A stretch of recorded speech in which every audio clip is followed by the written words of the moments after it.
Então, muito boa tarde a todos. Estamos aqui em mais uma sessão deste ciclo, o Esplendor Caótico do Mundo, um ciclo de debates sobre lusofonia e relações internacionais, coordenado por mim próprio, pela Paula Policarpo e pela Sofia Lopes, aqui presentes. Este é um ciclo de debates que, como decorre do nome, procura abordar as grandes questões internacionais. Já se iniciou há cerca de um ano.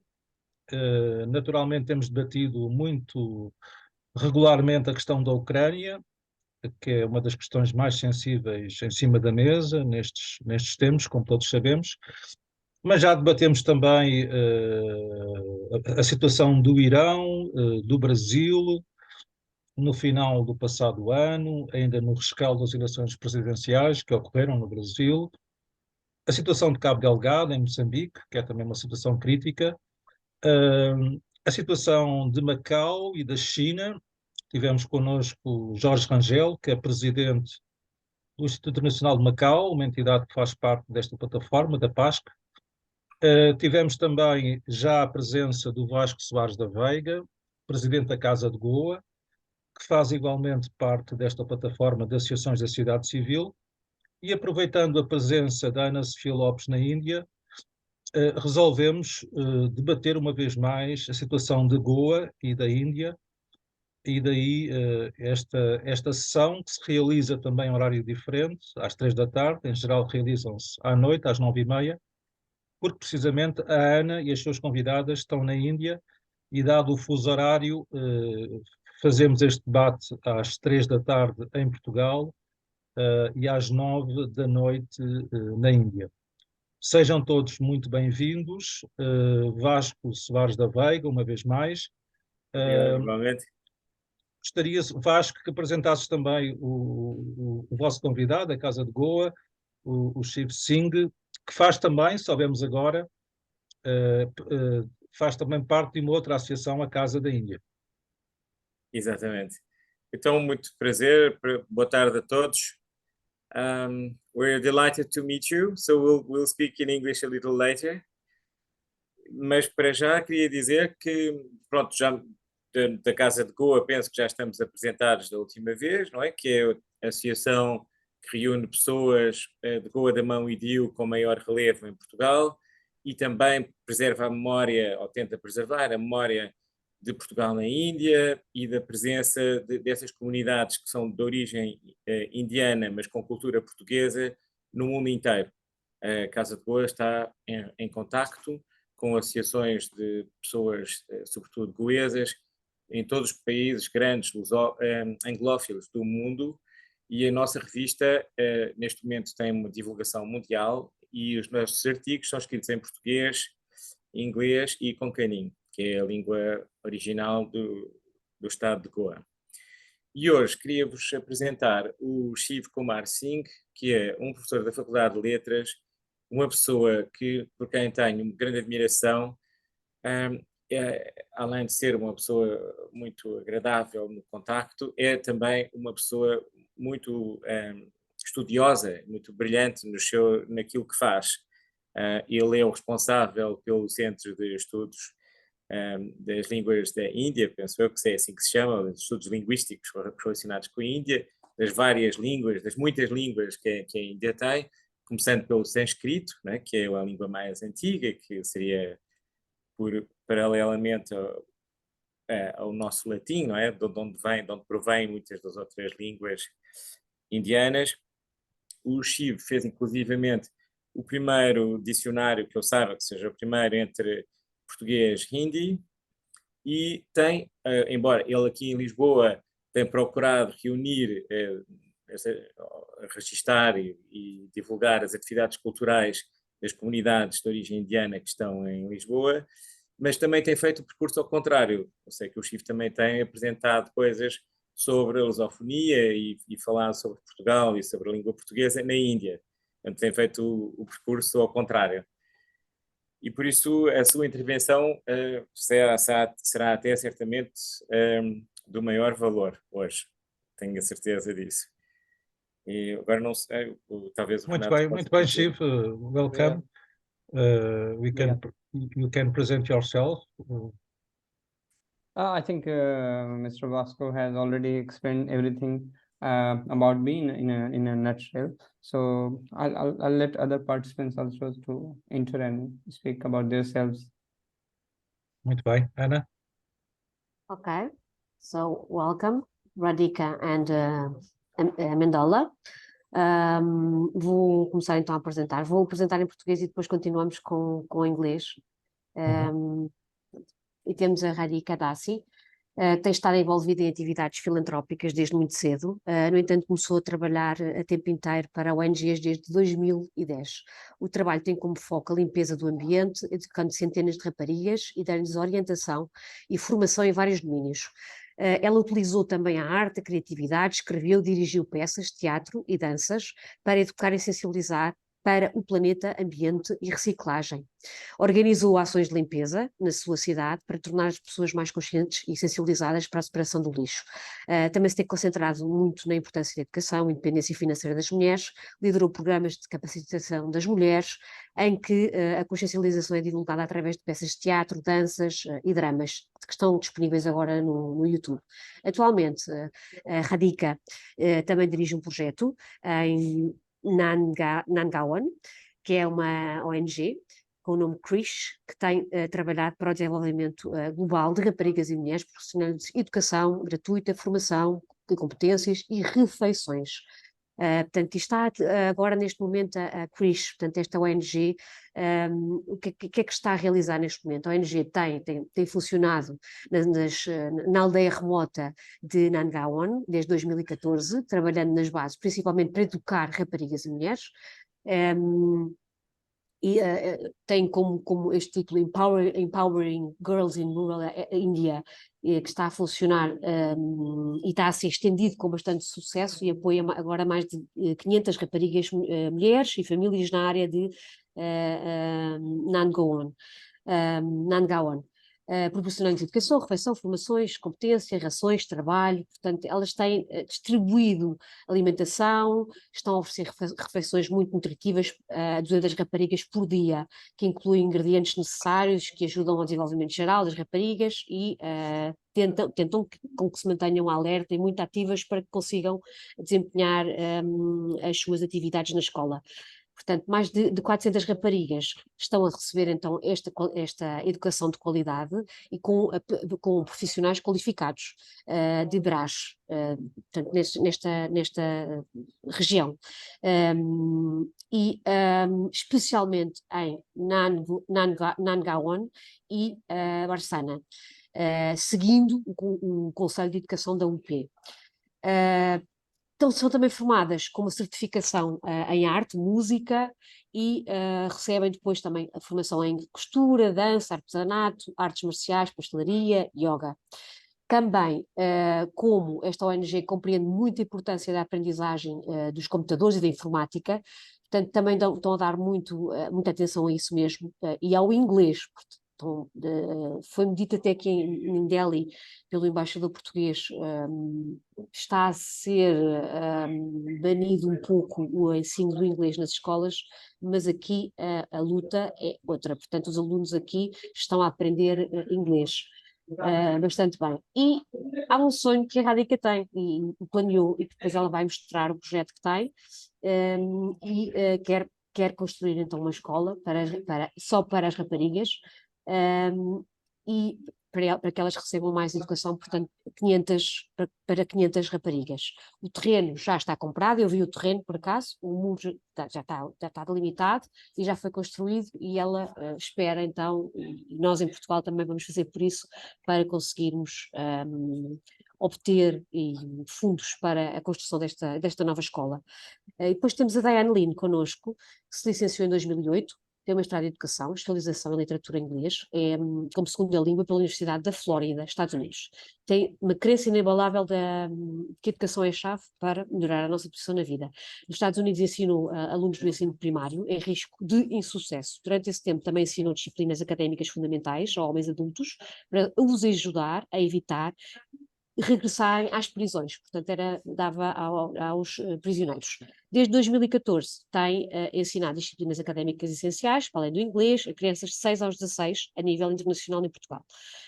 Após a sua primeira visita, portanto, a Mendola veio à Índia em 2010 e desenvolveu um programa de literatura Read to Feed with a Penny per Page, atualmente designado Kid Story. O projeto melhora as competências da literacia em inglês dos seus alunos, ao mesmo tempo proporciona educação a raparigas pobres que vivem em Vrindavan, na Índia, e até à data o projeto já angariou 15 mil euros, com a minha ajuda, também, portanto, com a minha ajuda com o livro que eu escrevi e contribuí, e portanto os ganhos desse livro foram para esta escola. E, portanto, foram para este projeto também da Missa Mendola. Daí nós estarmos as três ligadas. As três ligadas neste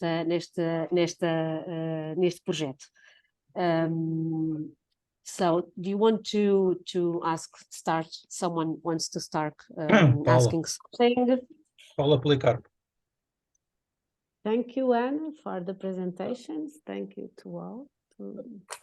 It's a pleasure to see you and meet you. Anna, my question is for you because as you are in India, I'm very curious, and we will talk about India, and I want to know what is your feelings and what your main impressions about what you saw and are seeing. What are, as a Portuguese European woman, and focus on in social and exactly about the role of a woman in India. I'm curious about that also, not just in general, socially, but about women, young women and women in India. What are your feelings and the contrasts? What is different, if something is so different from us? It's my first question for you. Yes, it's very different. I have never been here, so it's my first time. But I'm really engaged with the country. The country is amazing, and I think has a great potential in some years to be bigger. Women are all over the world, like we know. So we are not. We don't have the same opportunities all over the world. So that was one thing when I went to the school to meet the girls. That was one thing that I told them, that women are the same all over the world, and sometimes we don't have the same opportunities. But here they don't have at all the same opportunities as we have in Europe or in other countries. So I think women are truly respected here also, but we cannot. I think women are considered like in Portugal, so they cannot be leaders, or they're not educated for that. So about women is that I would like to say. It's a contrast that we can see, and it's something that I think would have to change, but we can see it in other countries like that, and worse. So here they have a religion which is the Hindu religion. I think 90% of people are Hindu, and it's a very mystic religion. Now I'm getting that now I'm noticing, because I didn't know not so much about what Hinduism is. And it is something that we should all know. It is something that applies to yourself, and what are you doing here on Earth, and something that it's something very, very new and something very important. But I'm in an area that is very poor, so it is not so good to see. It's not good. I know that they've been since like 20 years ago. It was worse than it is now, but we can see many people in the streets, living in the streets by generation by generation. We can see that, and but I think it's getting better little by little. So I'm very grateful to be here, and also with Radhika. That is because Radhika knows everything so well, and it's better for me to understand everything correctly. So my point of view is that it should be increased a little bit, and but people like Radhika and a lot of people are engaged in projects. So I think this India will go better and better and better. And when you say better and better and better, do you mean because India is now one of the countries that more has more potential to grow and to be an important player in the world, even with this social situation as you described. And when you say women are like elsewhere, you mean that women work on jobs, but they are not leading it is that I didn't understand exactly what. yes. Okay. Yes. So children here. So talk about a little bit of children of girls. So they because they are very poor, they cannot go.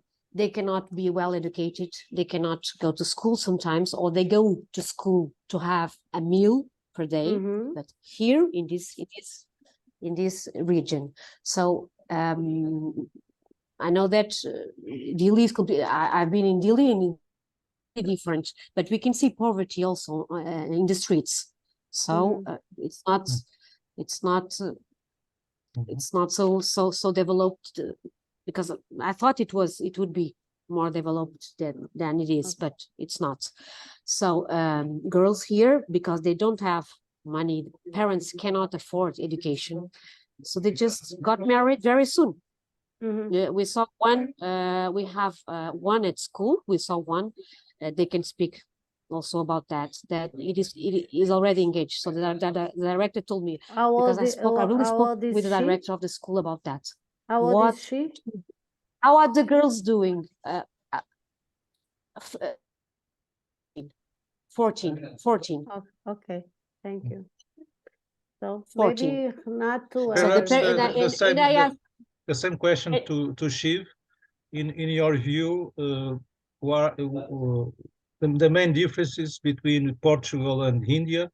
Shiv already lives in Portugal about 14 years.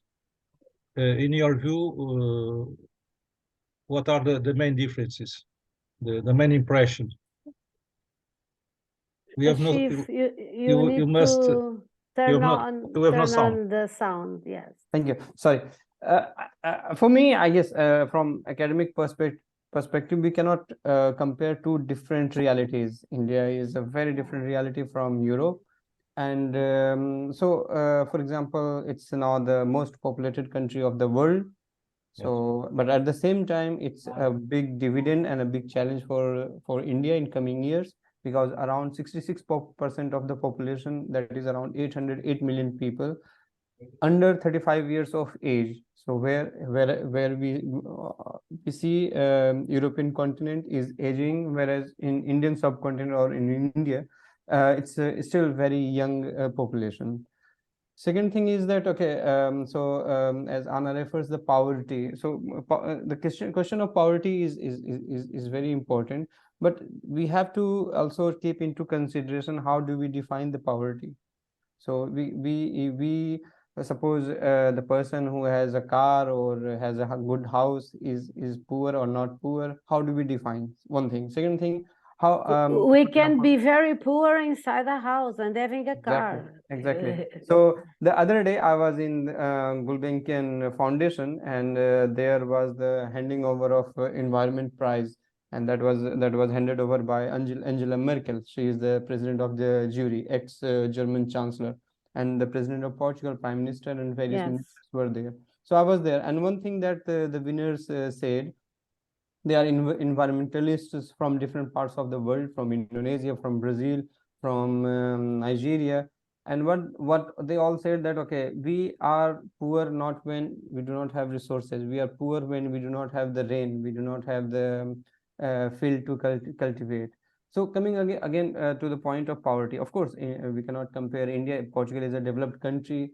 And whereas India is on the path of developing, it needs a lot of resources in every sector.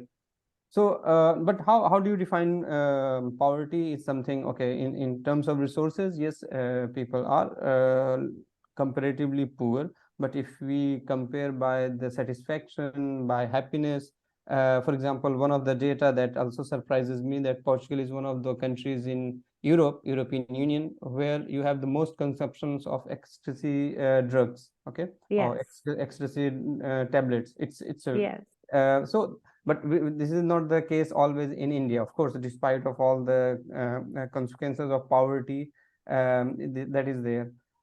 So far, and a small last point, and then I shut myself. That the one point that we should also not forget, in different parts of India, we see a lot of poverty on the road, not largely, not always because of Indians. On record, we have 10 million Bangladeshis in India. So in for example, in Delhi, even in Mumbai, or even I'm a native of a city that is Jaunpur near Varanasi, even in Varanasi. So wherever you go to any train station, you will find people who they have migrated from Bangladesh, and still border is so much porous and keep on coming. So I'm not saying that Indians are all very rich and only Bangladeshis are poor. No, not at all. Indians are there, but also you imagine the number. 10 million Bangladeshis on record. Whole Portugal migrates to Spain and to France and to Germany. What happens? Okay, so India is, as Anna mentions, India is improving day by day, inch by inch. Improvement is there, but still, of course, a lot has to be done in India. And so far as the last point, that is the age of the marriage of the girls at 14, that is something very surprising for me, because this is something governments and police take very seriously. So particularly in Hindu marriage act, the marriage cannot be celebrated at or below 18 years, but maybe some cases are happening here and there. So okay. So maybe Radhika, maybe Radhika will explain better the reality of the children, the girls here. Okay. Thank you so much. And yes, I agree to 90% of what Shiv said. I have been working in the NGO sector for the past, since 2010, full time, and primarily dealing with girl education and women empowerment and things like this. So, of course, things have changed a lot. What it boils down to at the end of the day is the priority. Yes, a family may have funds, but is it a priority? Is there a mindset to educate the girl something in her life? It's since, because I'm going to speak about what I believe in, and that's why I am choosing that. Yes, it's about changing the mindset, and the changing of mindset can only happen if a girl is actually educated. And it's not necessary that all the girls will actually get educated and then they will migrate and get jobs. Like you said in your story, wherever they are, they need to achieve their full potential, but they will not be able to do that unless they are given that kind of education or even skill training. I mean, it's not necessary that all the girls will be amazing in computers or all the girls will be amazing in English and all the, but we need to give it to them. They choose, and then they have at least the tools to be able to, at some point in their lives, become financially independent, also support their families. And, you know, like, for example, me, we were three sisters, okay? And we were born, like, I was basically told that the doctor misdiagnosed me as a boy because I'm the third child. So I was born by mistake. Otherwise, I wouldn't be. Rate is really high in, like, not miscarriage, like abortion, I'm sorry. Abortion rate is still very high in India to be able to get a boy, especially in rural areas. The government forms the law, and definitely it's punishable by the law, but is it being followed at the grassroots? Is there people, or are the people who are actually a part of the law there to reinforce, or is their belief system also that it's okay, you know? So when we actually start working at the grassroots, we find loopholes there, and that's how people are able to get away with, still get away with child marriage. Like, for example, when we are working in a village, we have to work according to their belief system, otherwise they'll just throw us out of the village. If, you know, like, if you would go and take a police to some person's house, like here in Vrindavan, when I was working, it was easier. We could enforce the law because it's semi-urban. That where we work right now is a proper village with really strong belief systems. And they're very particular about their culture. They're very particular about how they want things, how they want their girls, how they definitely, I see a drastic change in the mindset. A lot of people there are willing to send their girls to school, but after a certain age, like if they find their girl, okay, now she's becoming older, okay, she would start to have hormones, she would start to have feelings. As soon as they find out, they're like, okay, let's get married, you know, because the name and family name and prestige, it's a very big thing in the villages still. So the only solution they see to it is to get her married, get her engaged to someone, and that's it. And then she can do whatever she wants. It's not their responsibility yet. So that's the mindset that they still have. They don't think that the girl can actually, her focus can be shifted to her career, you know, and she could still achieve something, or at least have a degree and have at least that ability to be able to achieve something in her life in the future, you know. So just for that, they are depriving, sometimes they are depriving the girls from getting what they rightfully should. And that's what we're trying to do. So that's one side of the story. What else is the question? Sorry, that's just one aspect of looking at. But basically, it all boils down to the priorities. I wouldn't say that India is doing quite well in a lot of areas, like technology and in a lot of ways, but there are areas that are still untouched. And the most important thing is the mindset. If the mindset changes, then everything changes. Yes. We could on the outside we could do so much. We could do so much, Yes. but if the mindset stays the same, then it's of no use, because then you're just wasting. Yes, You know. and we only change the mindset if we educate people, if we educate Yes. people, girls. And Yes. Like, for I example, have- the girl. I Sorry. have a question to you, Radik, and to you, Shiv. The status that you described, you, Radik, about women, and you, Shiv, about, well, some challenge that India has to do.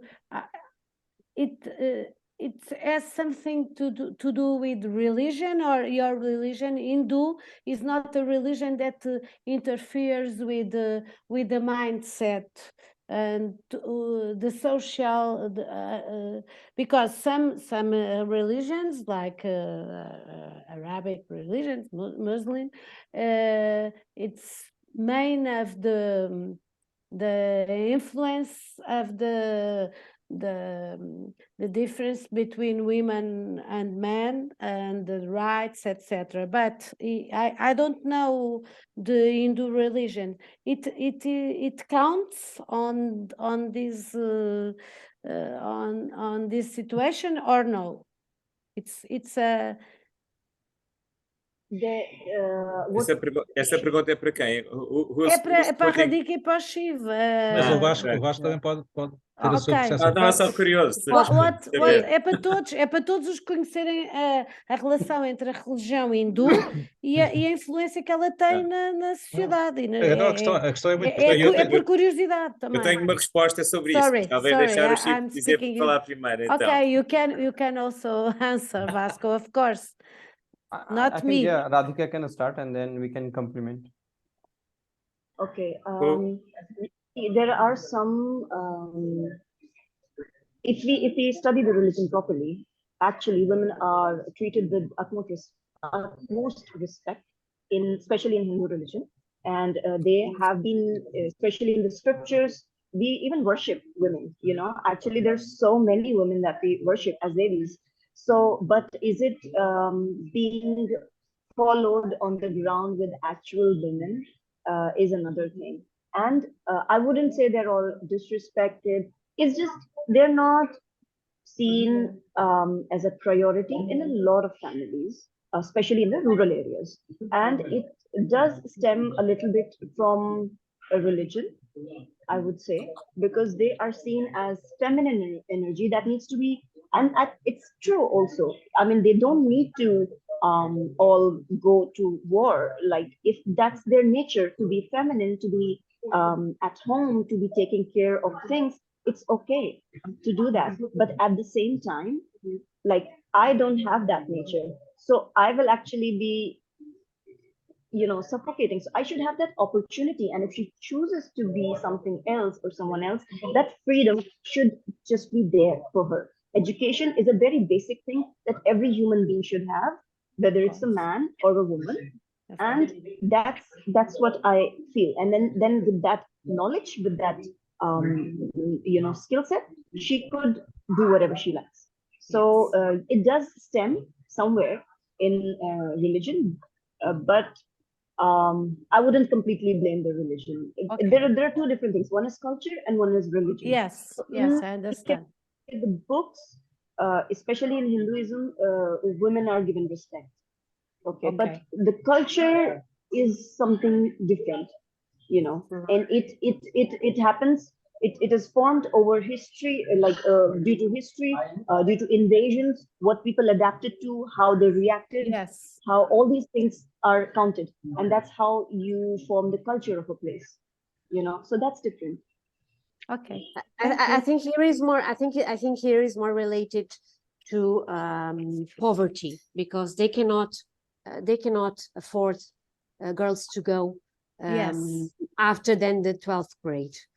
Girls or boys? No, girls or boys.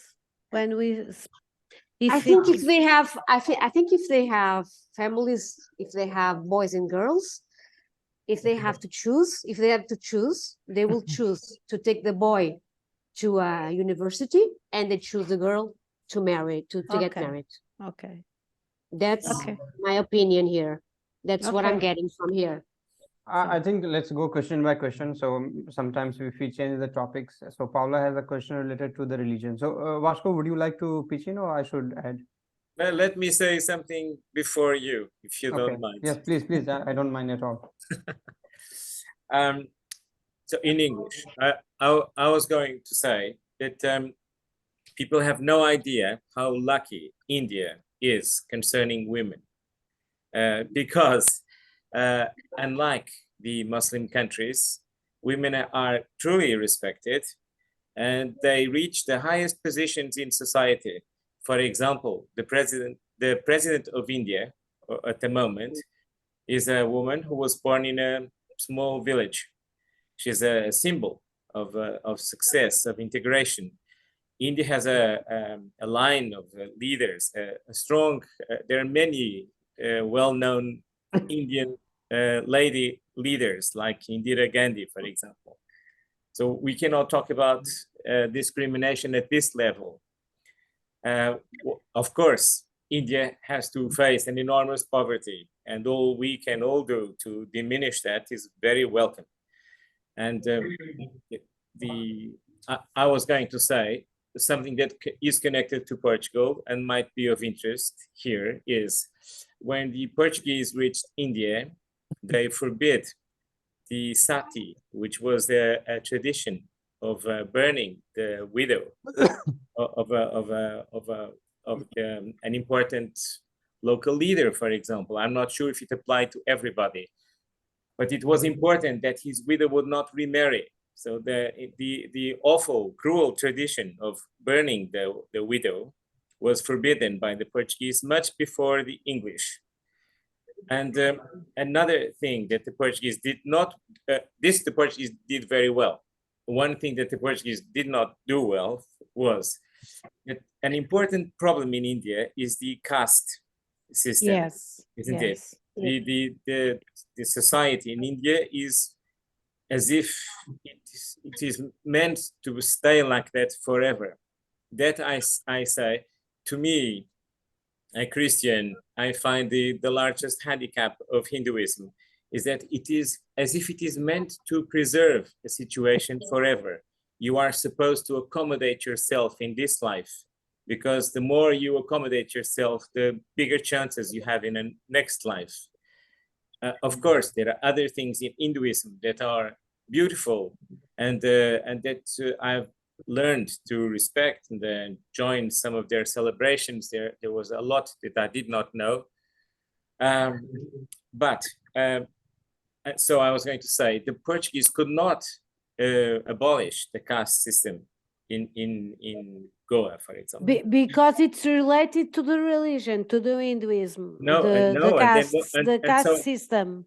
Exactly. So what did we do? We replicated all the Indian castes with Portugal.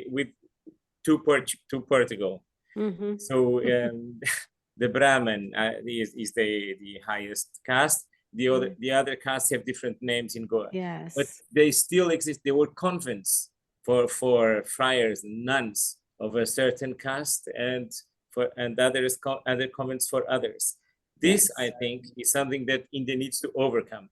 You cannot, if you want a better chance, you cannot accommodate yourself because your parents came from a low caste.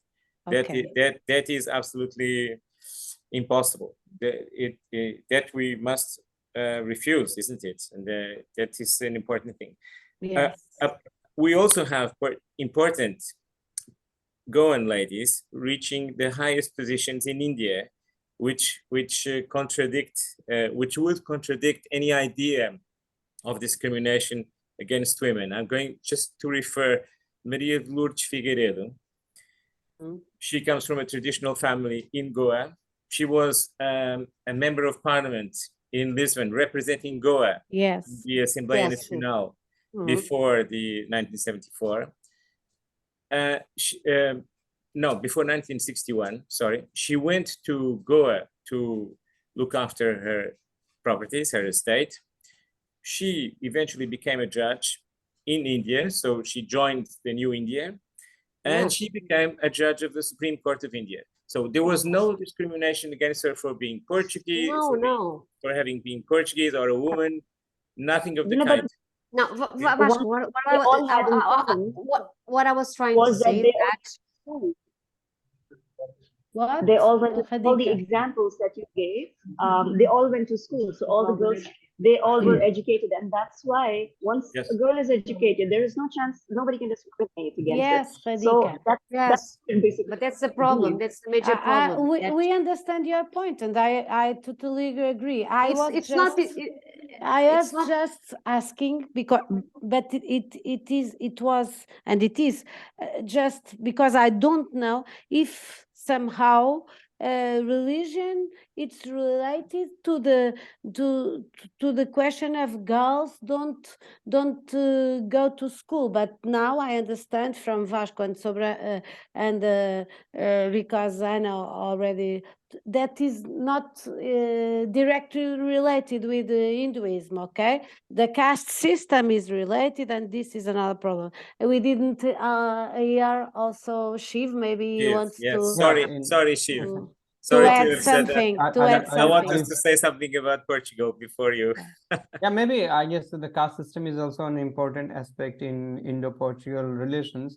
And that maybe we can ask a different separate question on that topic. So coming to the point, really, if religion has influenced whether girls should study or not.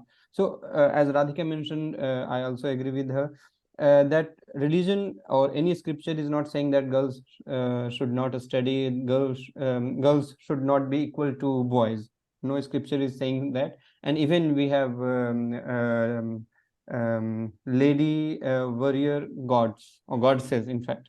So that is there. Durga is there, Kali is there. Okay, and then there are some even cults and even some tribal cultures where you find the presence of woman goddesses. Okay, so first thing, that it is not okay only male divine figure are going to be worshipped. It's not at all fact.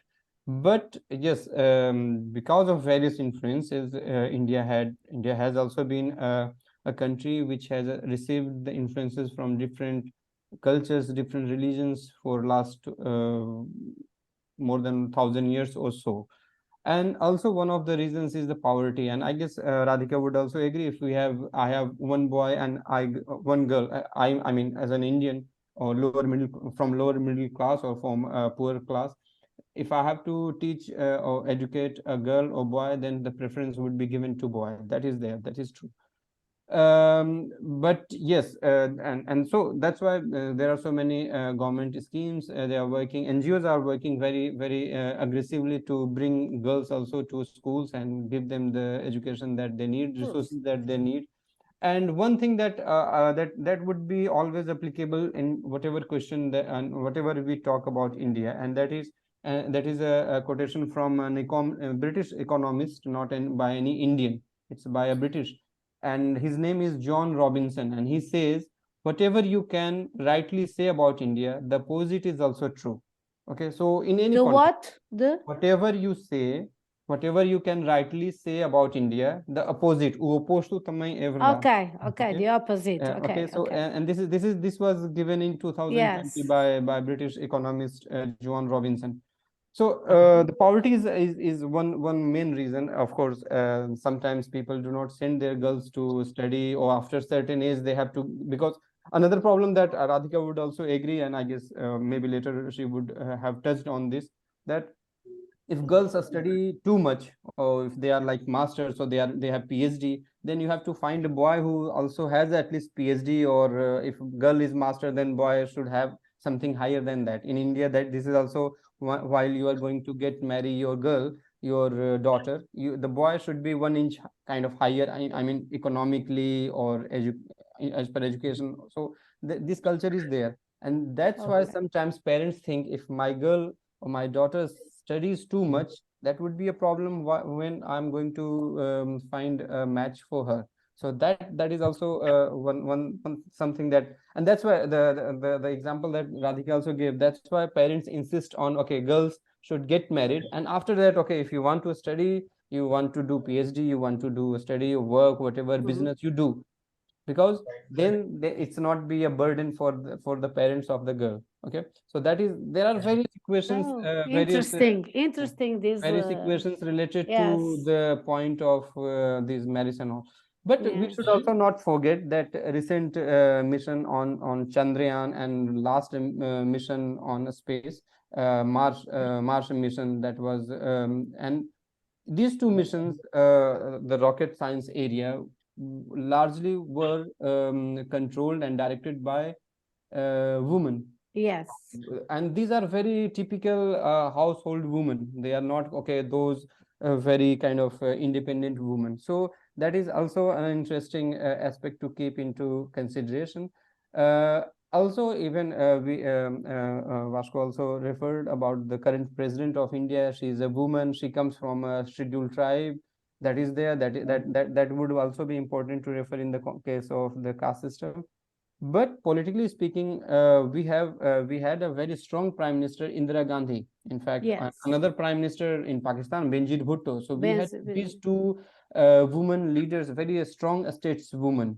Okay, so even many European countries, despite of all the promotion of equality and all, they still do not have It's true, completely woman true. prime Yes, minister, yes, it's woman all over Yes, the prime yes. world. minister. But Whereas South Shiv, Asia I'm not already has. comparing. I'm just, No, I'm not exactly. No, comparing. I'm Yes, just, it's all over. It's all over the world. no, So I'm Exactly. just let's trying not to, mention that. Yes. Exactly. So another yes, I'm not comparing. after Indira Gandhi, current situation, current political scenario, one of the political leaders who is giving tough competition to Prime Minister Narendra Modi is Mamata Banerjee. Again, a lady. Okay. Yes. And yes. also the term that sati was referred by Vasco. So, well, sati was there, but it was not practiced by all over India, and not by all the women of all the classes, creeds, and castes. It was only a handful of cases are there of sati. But yes, here I agree that it's one of those good appreciable colonial contribution, whether it's Portuguese or English. They banned this sati practice in India. So most of the northern India, mostly in Rajasthan, where they banned this practice of sati. So religion is never a kind of Okay. obstacle in girls' education. But yes, Okay. poverty Yes. can be, socio-political system can be. So these things are there, and that's why different regional governments, they are also bringing new schemes, giving them cycles, giving them some money when they get birth, and then maybe when they are 20 years or so old, they get that money back. So these things are there, and but still, I underline that it's still a lot to be done. That and sometimes what we see in the cities is not the reality in the interiors, as Radhika also referred. Yes, yes, yes. But you don't have a public system like now I'm comparing, I'm sorry, but it's my reality. You don't have a public system that support and guarantees that all the children, boys or girls, go to school, maybe just for 4 years or public. Don't you have Yes, all over yes, the country? we do have government schools. It's just that the number of kids are a lot, like you can see our Increasing. population, and Of course. that too, even when we have those government schools, the facilities are not enough to give them, enough education to be able to take their careers forward. Like what is compulsory is the primary education. Okay, after primary education, like for example, what we are doing in Nandagaon is we are using English books.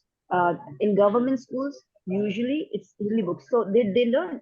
There's nothing wrong with learning Hindi. It's just that the opportunities are reduced to half, because the whole world runs on English today. So we want to make sure that they know everything. They should know Hindi, but also they should know English.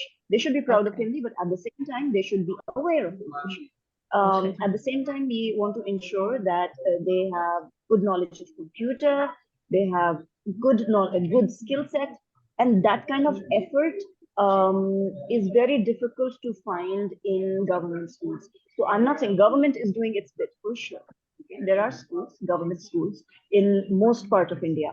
But if you want to ensure that if the girl is going to school, she ends up achieving something in her life, like actually be, able at some point to make her own decisions, we need to have this kind of system. And that's why we even when we are taking girls in, we ensure that the girl is actually very interested in education. She really wants to do something with her life, and those are the kind of girls we give more attention to, so that she can actually, be something. Yes. Okay. So Radhika, do you want, I don't know, Vasco? No. You wanted to say something? No. No, I want to make a No, question so- to Diane. No, but Oh. before that, a small addition. That, Yes. okay, education till 10+2 or till 12th is an universal right. So it's same in India, same in Portugal. But again, even in Portugal or in India, it's drastically different the quality of education between the state backed schools and private schools. So that is there that is sometimes a problem, but I guess how the future is going to be, we do not know. But most of the people who are going to qualify for like tough exams, UPSC and all, so they are mostly from people coming from the government schools and all. So okay, let's see how Yes. it goes in the future. Yes, and Well, if they can I- learn English from the beginning, it will be easier to learn. No, but the problem is, so I've been with the Portuguese ambassador in Delhi, and he really told me that the prime minister is banning the English from schools. He told me. I'm not aware of that. No, it's not correct news. Prime Minister, It in cannot fact, new education policy me. that he told you, maybe I don't In Delhi, because here I don't disagree. I because don't here, disagree with you, but as far as I know, even Radhika can also say, but so the government is not banning English at all. In fact, the new education policy of this government, and they are bringing new languages. Even Portuguese is one of them. So they are going to introduce new foreign languages. So earlier there were a handful of foreign languages like German was there, French was there. So now they are bringing more foreign languages. Of course, English is there, and Portuguese well, is one of the here- languages that here- is here going to I be see- introduced. here I could see at school that they were learning English. And Yeah, they there know, are they knew in because Delhi, I read Delhi, the book in English that Renato made in English, and Mr. Mandela also. So I read in English, and they understood everything, and they study English. So exactly. I was So, like, how may come I- you are may I? saying that? But ambassador told me that. And maybe may I say something? in a different context. was- but, I guess was- Radhika is there, and she is already working in this sector, so she can.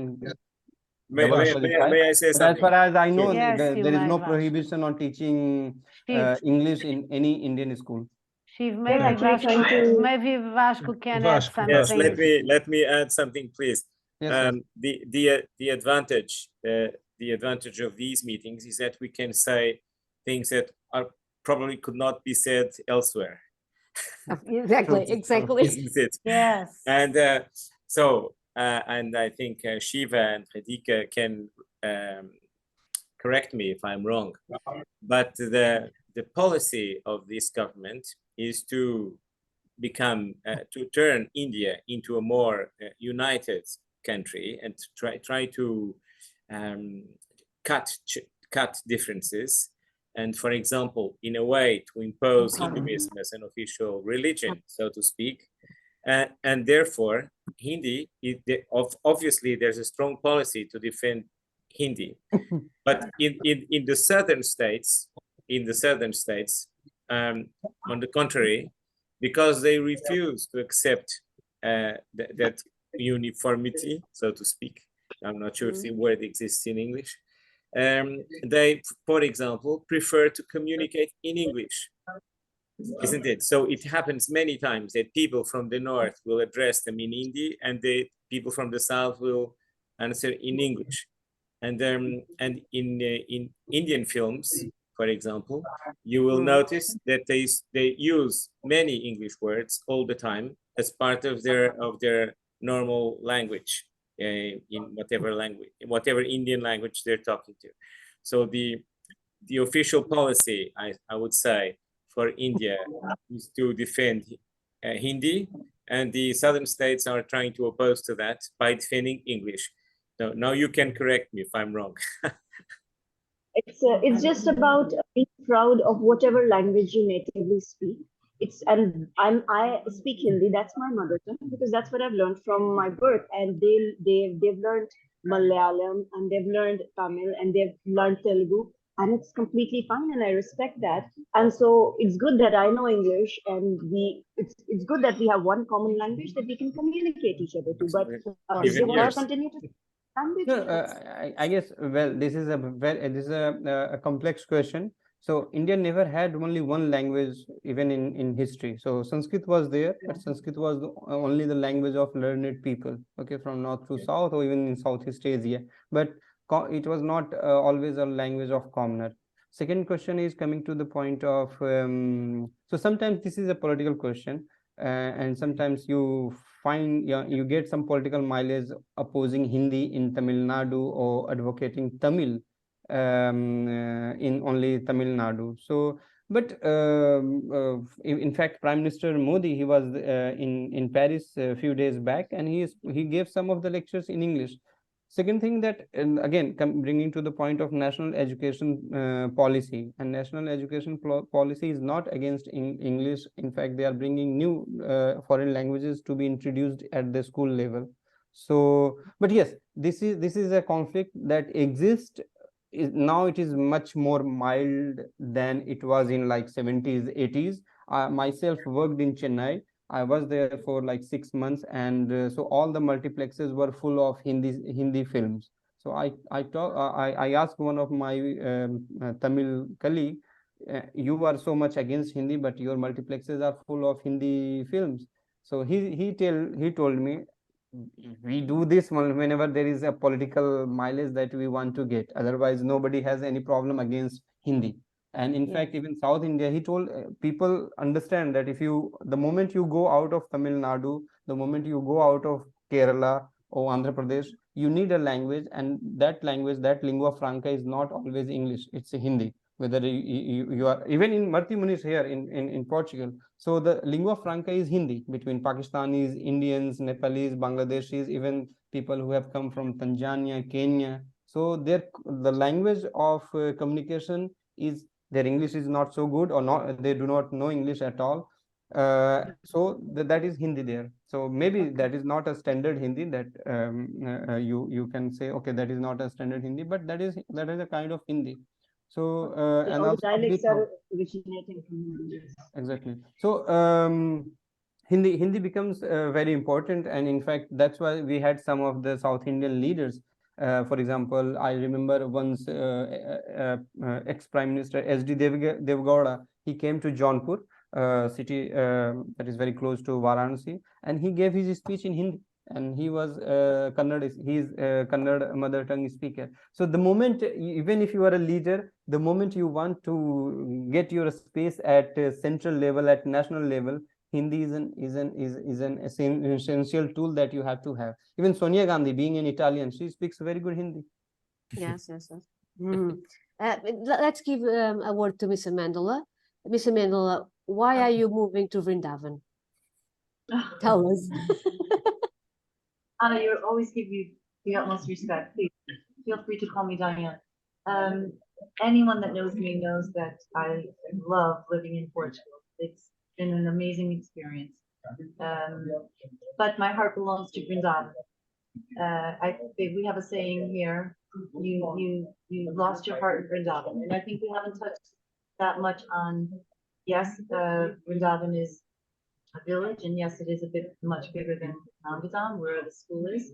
But this is where it's the first time I left my country from the States. So can you imagine, with everything in pristine condition in the States, coming to Vrindavan, I didn't want to leave. I didn't want to go back. This is my 4th visit here. I do see the poverty, but I see it with different eyes. I see it with the eyes of hope. I see the first time I came, it was to volunteer at school. That school is now situated, it's fine, but it supports the education of hundreds of girls. What Radhika is doing is going even deeper into the villages and deeper into showing them that girls can be educated and girls can have a future. And I agree with what she said. It doesn't necessarily mean that we want all of them to go to university. If that's what they want, they can. I was fortunate enough to go to the school last week with Anna, and we saw one of the teachers actually graduated from that school. So I do see that education is definitely the way. God willing, I will move here to stay. I will miss Portugal, but here, I believe there's more that can be done. In Portugal, well, let me back up. In the States, I worked with impoverished children, low-income children, but that's nothing compared to here. But I did feel that there was more of a need for me in the public school system in the States versus in Portugal, where I've worked in the international community, mostly because, of course, the English. And those children in the international school system have the advantage of learning English, and they're taught in English. They don't really need teachers the way teachers with the hope that I have are needed here. So my goal is to come here and kind of, be an assistant in a sense for Radhika on the education side. She's got it all under control, of course. I just want to be part of it. I want to, see the progress that I've seen through. Let me just back up. When I first came to India, I went back to the public school that I was working at, and my students there wanted to help, and they were from low-income environments. But low-income there is completely different. And what they wanted to do was support them. Typical, let's get a bake sale, let's get a car wash. My parents will help. But I didn't want that from my own students. I wanted my own students to value the education that they have already been given. And I wanted them to invest in themselves first. So Read to Feed with the page started like that. With my students would read more, their literacy skills would improve, their comprehension improved, their scores, because America is very test-based, scores increased by reading. But what we did was, with those pennies per pages, we donated it to a school here in Punjab. We took it a step further when I came to Portugal, because in the international community, education is very valued. And I had parents who did struggle with having their children read, be it in Portuguese or in English. But with the reading program, they were excited to help other children. And that's where it changed into kids doing. So for me, I have the advantage of teaching children who want to help, but also are helping themselves by improving their own skills. And they're realizing that. I put it to them like this: look, lots of your parents donate to their own charities. Lots of parents want to help. But this is an opportunity for you to improve yourself while helping other children. In this way, it's a win-win situation. No one loses. It also exposes children from the international community in Portugal, be it there or even the public school system in America, to understand what life is like on the other side of the world, and to see the reality that some children don't have, or that some children do go to schools that they'll get in the end. One of the researchers at the school in Vrindavan that I volunteered at first, he came to research why are parents investing their children in education, and it was exactly as you said earlier. They would be having at least one good hot meal a day. They would get medicine, they would have a uniform, and sometimes, I noticed that we see children here in their uniform on a Saturday or Sunday if there's no school, because that might be the only clothing they have.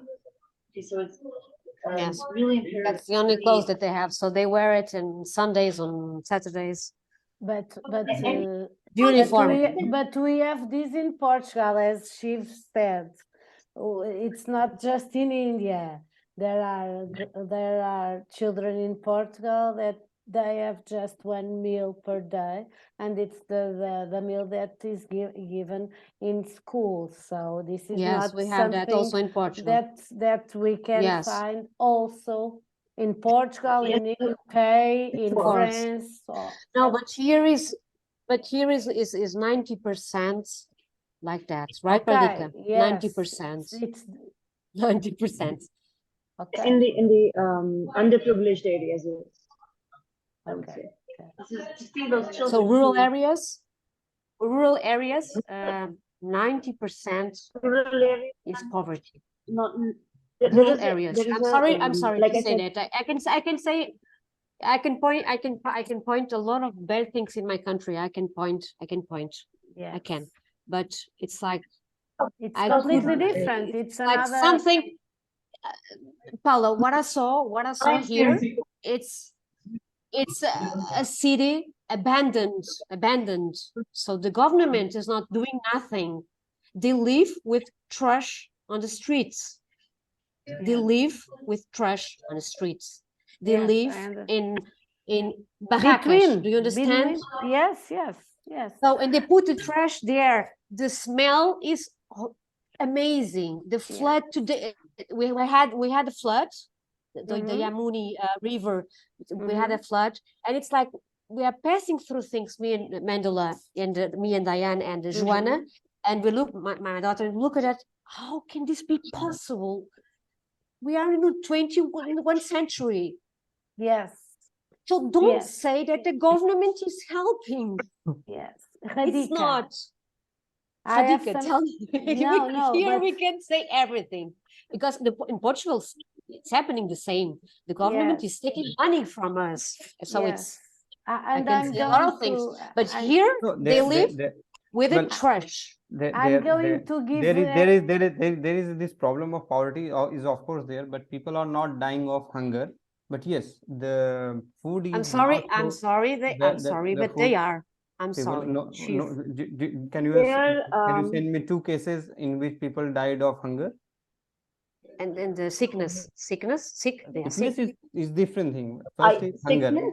So what I'm saying that people are not dying of hunger. They are not getting the food that is as per the nutrition of our body. Exactly. That is there. But people are not dying of hunger in today's India. And third thing is, we cannot compare a country of 1.4 billion country with, well, we have 8 million. I would not like to refer this, but we have a case of Portugal where we have only 10 million.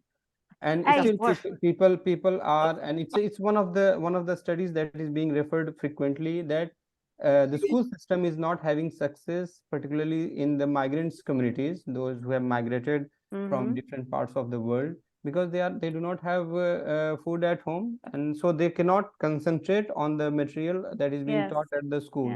So they are not performing so well, and this is the case in India as well. But one thing is that is interesting to study, that midday meal encouraged people, particularly poor, or those who were like working in underage people, like below 18 years, they were working in field or wherever. So now they are being even sent to schools. At least 2 times he is going to get the meal, because sometimes parents do not have that capacity to offer them. So, but yes, of course, again, problems are there. Food is everybody is getting food, but yes, food is not of the quality that our body needs. Nutritional quality, yes. Exactly. That is still very inferior. Radhika, we have a recent study about a poor neighborhood here in Lisbon, in Portugal. Not in Lisbon, I'm not in Lisbon, but in Lisbon, that the children of the parents that went to this neighborhood, now they study, and most of them study on public system, and most of them went to university, and now they have a license or a degree in the university, and they because of that, I'm saying this because of you, and you said education is the key point. Because of that, now they are leaving the place where they lived, because they study and they go to the university. So they here in Portugal, in Lisbon, so they have now more opportunities than the parents had. So I agree with you. Education, boys or girls, it doesn't matter. One small addition. The other day is the key point. So, is the support. It's our freedom. We can do what we want. It's the way of having, even if we don't want, we don't do nothing with the education we had, but it's something that we had, we achieve it, and we will keep it all life. So it's very important. In case of India, the education is doing wonders, because India doesn't have a social security system that we have here in Europe.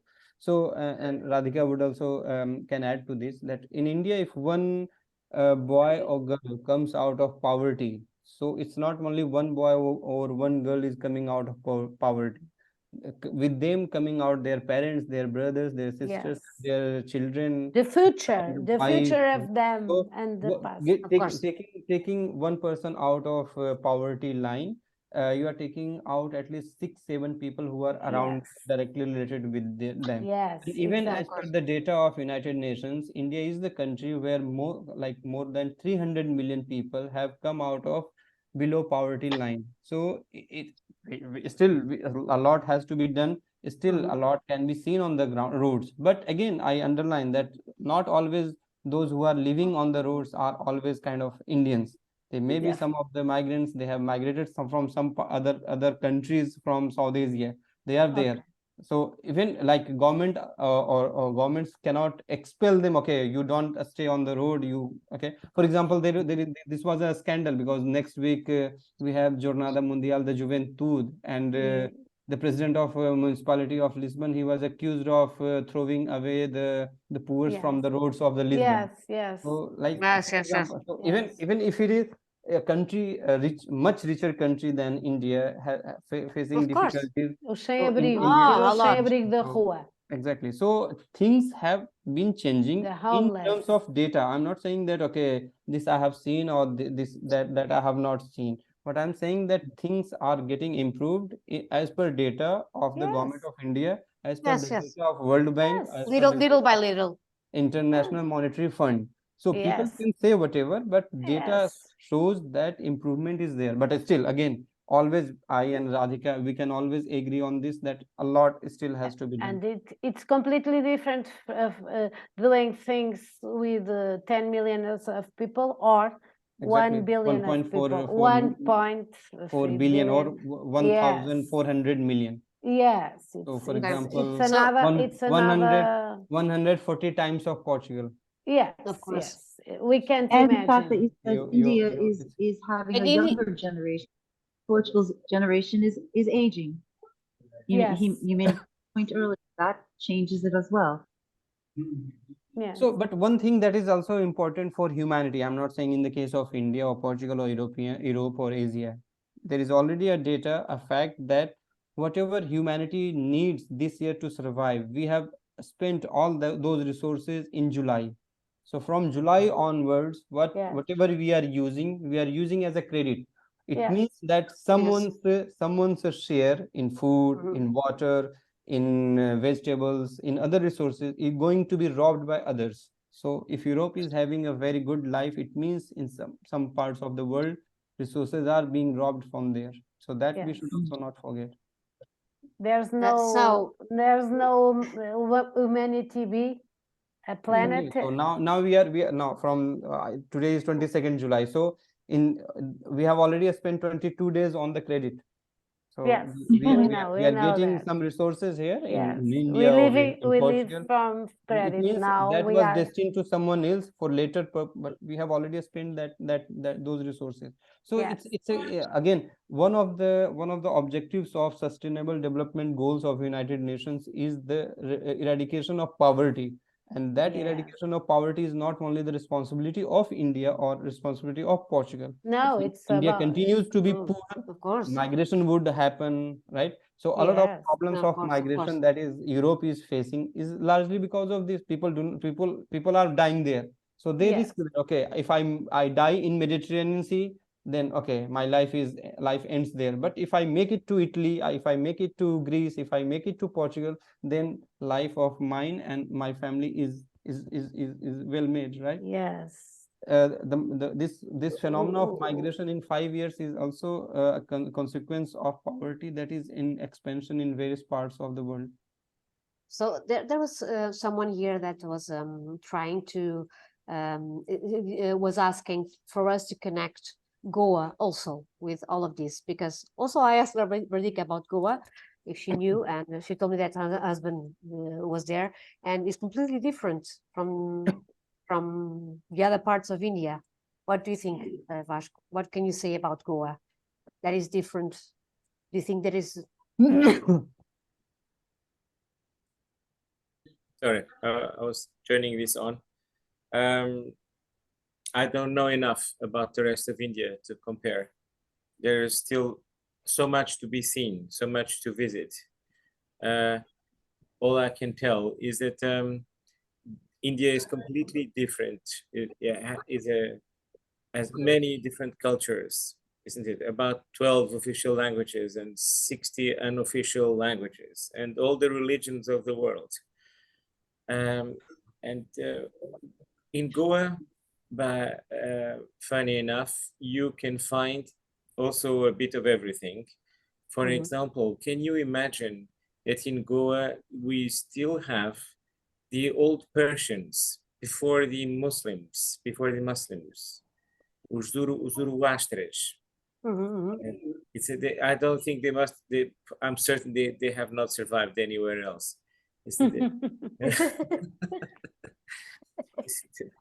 And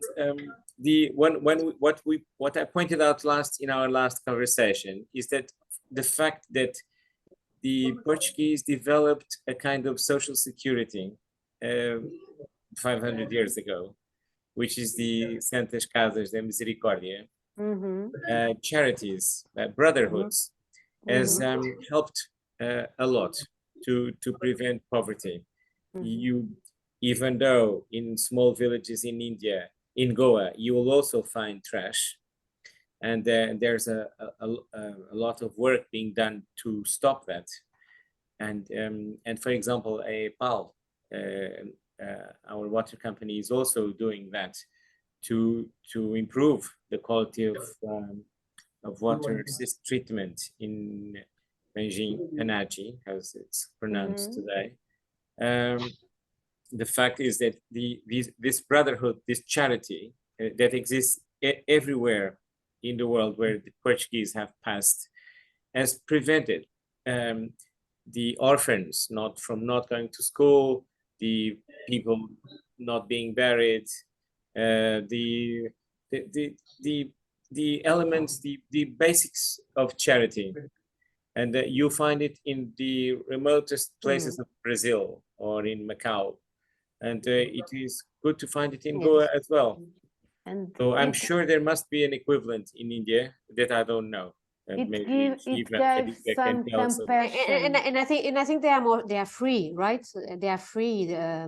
Women, they can dress in another way. They are but that goes with that goes with family traditions, isn't it? Yeah. As I said, Goa is a mixture of Portuguese coming from different parts of the world. And I told you, for example, that the most elegant music the most elegant and traditional music in Goa is called mandol. It is only sang and danced in weddings or very important, or the most important celebrations. And the man is dressed with how do you say it, a tailcoat and white. Not black tie, a white tie, which is the most elegant of all attires for men. And ladies are dressed with the dress and the little coat that was worn in Malacca, which is an entirely different tradition, isn't it? It's from kind of more closer to Indonesia. And China. The lady wears a fan, which is a Chinese fan. And but now in present Goa, for example, ladies are proud to wear their saris. And even though, for example, my family was a family of Portuguese origin, European origin, I was surprised to see some of the family photographs where, for example, old ladies were also wearing saris, which is it's a sign of adaptation, isn't it? And I've seen, I don't know if I told you last time, of a Goan family. It's a film. The patriarch dies, and they all come to visit the family. They're all gathering. And all the ladies are dressed in Portuguese European style, like a small coat and a skirt to their knees, and they're all in black. and their discussion, which is a very typical discussion, is who are we? What is our main culture? Are we more Indian, more Portuguese, or are we of a different kind? Is being Goan another kind, an autonomous kind of culture? That is the topic that is in which Goans are more enthusiastic, because Very well. Shiv wants to talk. Shiv, do you Yeah, know Goa? Do you know Goa? I don't know Goa, but this question was related to why so much poverty is not seen, or why no poverty is seen in Goa. So one reason is, as per data, so Goa is the region which has the highest income in all over India. So it had in 2022 around $7,000 per month, whereas in rest of India it was 5,000, around 5,000, and even in some regions like Bihar it was below 1,000. So obviously this also speaks a lot why so much poverty is seen in Goa. But why it is like that, Shiv? Okay, maybe, one of the maybe strongest, because what Vasco told those are about the reasons for sure, but also very strong tourism all over year. It has a very conducive Okay. environment. So it's not like, for example, in Algarve we have tourism only for 8 months, but in Goa Yes. it is 12 months tourism. Okay. Okay. So and also it has a very rich legacy. Corruption is lesser. Culture is very different. Okay. Yes. So whatever investment government does, like for example, putting dustbins on the roads. So in other parts of India, either people would destroy it or they will rob it. But in Goa, it's not the case. So we obviously, were a these good are small. influence. Exactly. So Yes. in fact, as far as influence is concerned, in 2019 or 20, 150 years of Siabra Code was celebrated. So Vasco da Gama, Vasco da Gama, sorry, Vasco, he's a jurist, so he knows much more about Código Siabra. But it was celebrated even in Portugal, even at University of Coimbra. So Yes. the Goa has a distinct and different culture, thought process, also largely because of a strong presence of Portugal, but also, and it's only reason where you have a uniform civil code. So it's also because of this Código Siabra that was developed by a Portuguese, and it was implemented there in Goa. So yes. let me add. Of course, not to shoot. We the people from law, we know that, isn't it? Yes, me too. I'm also. I know, but the first civil code was 1867. And the present code is 1967. And as India took over Goa in 1961, it is still the old code that applies with changes, but it is still the old code that applies. And there was no discrimination whatsoever against women. Yes. As in the past, there was a large legislation not to discriminate locals or against Europeans, for example. It was, even though in practice that did not happen many times, the fact is that it was always a strong effort. We were a good influence, but that's what I told already. That's right. It's the conclusion. That's good. That's good. So we how can the influence of may I ask, how can the Portuguese that were successful with GOA now, how can the Portuguese help the rest of India? Can they? Oh, I mean, because we did this small area. I know you did a lot. I mean, I told you when I started, everyone knows I love Portugal. And the navigators, I mean, it's in you, it's who you are. You settled, you went to other countries. You, generally speaking, in our history of Portugal as an American, we know that you went to the countries and helped. And as you're saying about Goa, it's obvious, and it maintained itself even when India took Goa back. Now, how can we get more help from Portugal in these smaller communities, and especially as you have the experience in Lisbon, capital city. I'm really interested when I get back Now to hear it's about. Portugal that needs help, my dear. I don't think we are Yes, No, we in are not fact, able. We are not able. in I fact, think no. no, in fact, Yeah. Portugal has been helping. There is already a chair at University of Goa, and that is being supported by the COMERCE, that is part of Ministry of External Affairs of Government of Portugal. Okay. And also there are some scholarships programs. There is a delegation of Fundação Orient. There is a delegation of COMERCE. Yes. Besides, we have besides this, organizations. also in the area of oceanography, also in the area of joint research. Projects are being implemented. In fact, in 2020, 4 million euros, 2 million from government of Portugal and 2 million from government of India were put together for joint research in science and technology. So things are happening. Also, Yes. even in the area of business, I guess India Portugal business had just touched $1 billion. So it's still very, very below the potential, but yes, things are happening, and a lot can be done.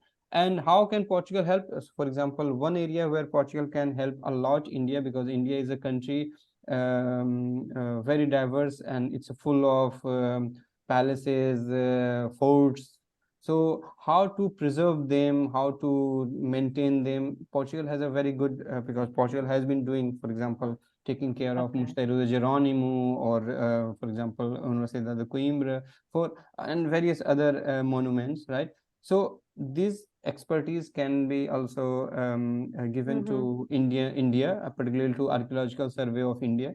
So that can be a great asset for Indians to preserve what is Indian, of course, but also what is Indo-Portuguese, because I guess Vasco knows there was a controversy some 2-3 years back in the Mao Diu. They painted one fort all red or something like that. So maybe, okay, they did that, but it was not, intention was not to destroy it, but they didn't know how to maintain it. So this is one area where I guess both the governments, both the Ministry of Cultures should work more closely to help, at least to provide know-how, because currently nowadays government of India doesn't have lack of money. What they have lacking is the expertise, technology, know-how.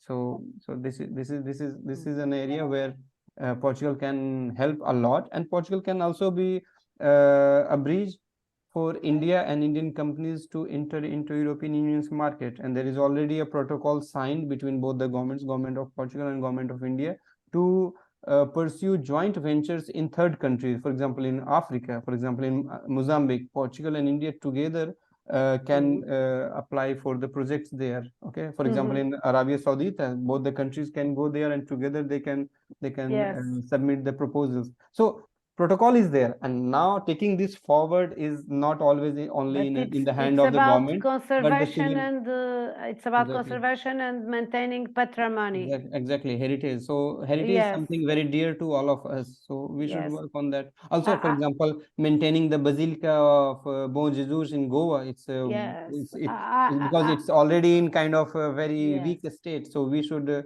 I guess, Casas Goa, or we all together should put some initiatives to strengthen and to maintain well the Basilica de Bom Jesus, because it's not only a Catholic Portuguese heritage, but it's also a point which attracts millions of or thousands of tourists from all over the world, and even from India to Goa. So it's in very much in the interest of government of Goa and government of India. May I? Do you mind? Of course, I would like to thank Shiv for having said that with such detail. But the two governments are concentrated on the future, right? And the science, technology, and a lot is being done in that area. As far as the maintenance of the Indo-Portuguese heritage, it's all being done in Goa through the foundation of Fundação Orient and Fundação Champalimau.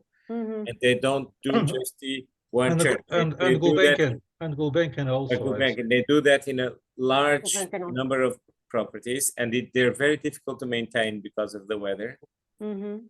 And as far as the old beautiful Indian houses all over India, And the old owners are also doing like in Europe. They're changing their homes into Hotels. de habitação.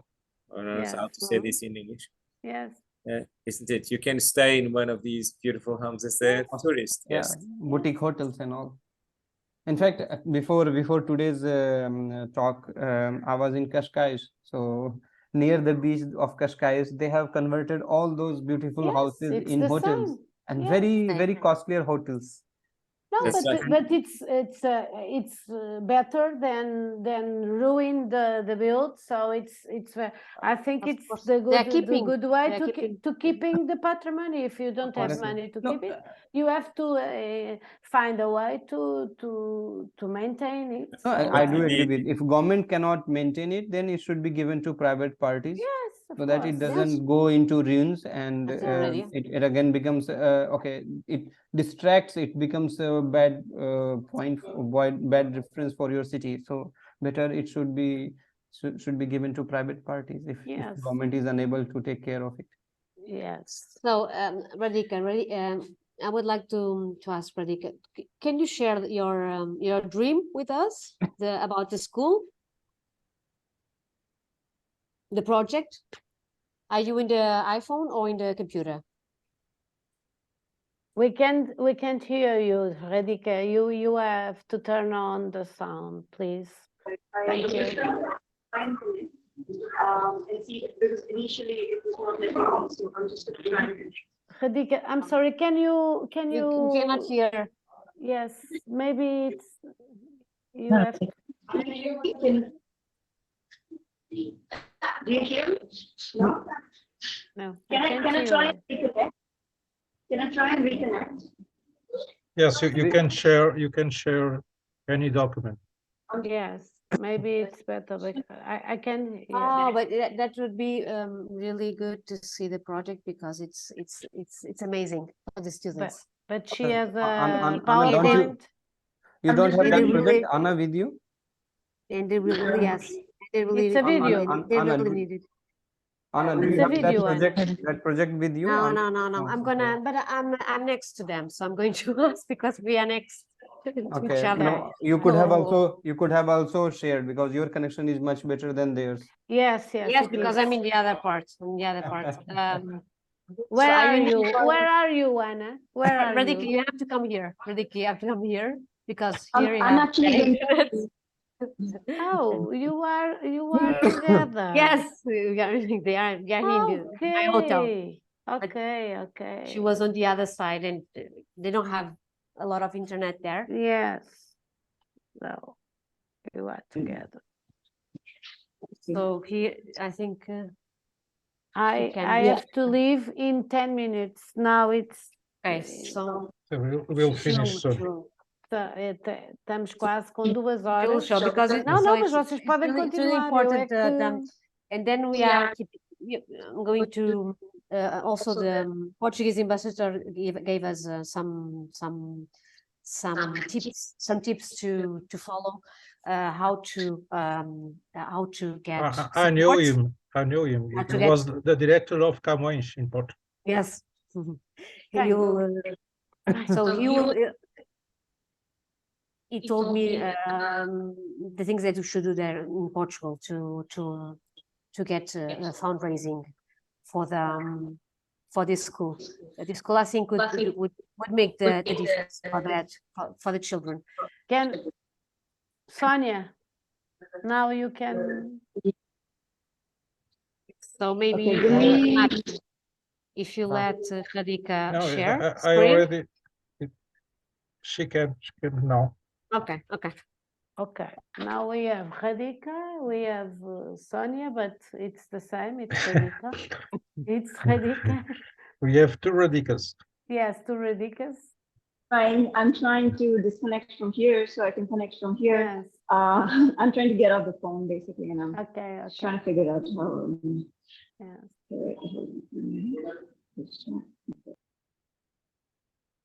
so.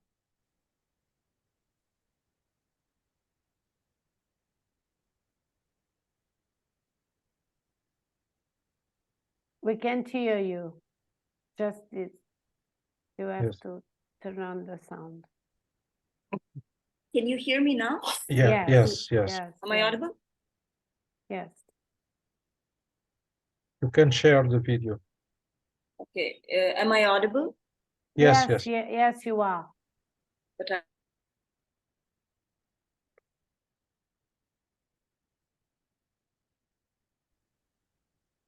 Now Frozen. we can't listen. It's only Sonia, not Sonia Gandhi.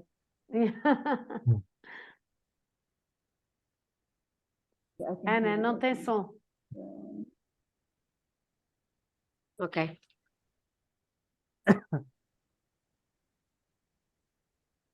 Radhika, are you there? Okay. Trying to open the video. I think the internet connection is slow for me, but I will definitely show you the project. 5 minutes. Maybe later on you can also share your presentation but- through email. So I have it, and I'm gonna- Or you can, Share screen. Share screen. Or you can talk about it How do you with us. can you help me? You can talk about it. Okay, I have the option. You can share the screen, Radhika. Yeah. yeah, I guess. I did it. Share.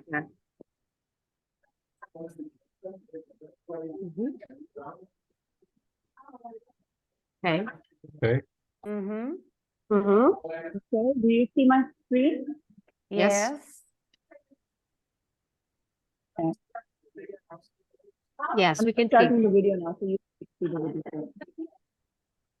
Okay. You can Sorry. open the video. You can open the video. Okay. So you see, everything is virtual. Okay. So they just have the land to build it, Okay. and all of this is it was made in the computer. For now. Yes. For now. So it's a school that could have like 500 girls. Okay. Or more. We all go there when Because the other school- school is really small, really small. They don't have condition. They don't have conditions. Okay. So with the book, they are going to make it really improvements on the old school, so Okay. that they can sit, because sometimes they are just having classes on the floor, Mm-hmm. and they are having a meal per day, and They so don't the have other the- school is like the dream, but the price is like A nightmare. a place. No. A home in Portugal, a good home in Okay, Portugal, okay. a good home in Portugal. So I think we can get from organizations. Then I know where to go in Portugal also, and Radhika will try here. And I'm sure we can get it for them to start. And in the old Steve school, can they will also improve. help. Steve can also help. I think so, Muito absolutely. bem. A Yeah, Radhika- of course, are you- I'll be very happy to help. a Radhika caiu a ligação. Oh, Not Radhika, Anna. can Steve you is Anna, so they are together. trying? Okay, if she's trying. Oh, she's trying. She's trying. Okay. Oh, it's marvelous for you to see. I would Renato, really I like. have to go because now Okay. we também- started 3, now we are Yeah, almost pause it 5, and then start and to. I Bons- have to go. Bons mergulhos, bons mergulhos. I have other things to do, but it was amazing to be with you all. Anna, when do you Yeah, no, 26. 26? Actually, I was supposed to go on the 20. Oh, no. So cute. I was We have supposed to go on another the guest. 20, but Another then guest. yes, we have another guest. Yes. But So then, It's your will daughter, I will come say until 26. 26, not 26. Also because we want to provide computers because Yes, they are cheaper here. So we want to Okay. buy computers also. okay. But then they have already some, but we are going to improve that. We're going to make that. And we're talking about also the things that are going to be done on this school, because this project is going to take long. It will take time, I mean. So they have to have until then the school that can provide a little Yes. bit more of support. Okay, so. No, They could be we all Ana, can more help comfortable this and noble seated. cause. Ana, And porque, we- Ana Sofia, porque é que não pede, como o Chico estava a dizer, pedir para a Rédica partilhar o vídeo por e-mail? Mais tarde, e nós partilhamos na. Exatamente. Nós, Enviem-nos o e-mail, o vídeo nós partilhamos depois com nós o partilhamos tá bem. juntamente, Ana, nós partilhamos juntamente com with a the sessão video. gravada. Yes. E porque eu Of acho course. que we can maybe, I don't know, Renato, you are the Are you owner able of to? this thing. You will but put the video in the PASC site. yes, the PASC it's site. better. And Ah. I have to go. I don't know if you will finish No, now. we'll finish now. We'll finish now. It's Yes. 2 hours. That's okay for all? So I think everything is okay. Okay. So thank you Então- all for being here. Thank you, Mr. Mendel saying thank you, Radhika. They are here, so I'm I'm telling thank you. Yes. They are listening to you. Thank you so much, Bye Vasco, bye, again. girls. Bye I bye. really like to talk with you you, so much. Vasco. Thank you, and thank you, Shiv. Bye. Muito obrigado. Thank you, Bom Renato. Bye trabalho. bye. Muito obrigado Have a a good todos. night. Bom regresso, Ana. Obviamente agora Thank you. este ciclo vai ter a sua pausa estival, a sua merecida pausa estival, mas certamente que em setembro iremos retomar o nosso ciclo de debates. Já temos tema, não já, Renato, para setembro? Ainda não. Ah, Em setembro ainda não está, ok. temos conferência entre nós, mas não. enfim, vamos dar Certo. tempo ao tempo. Ok. Então, um grande abraço a todos. Adeus, boa tarde. Adeus e muito Adeus. obrigada.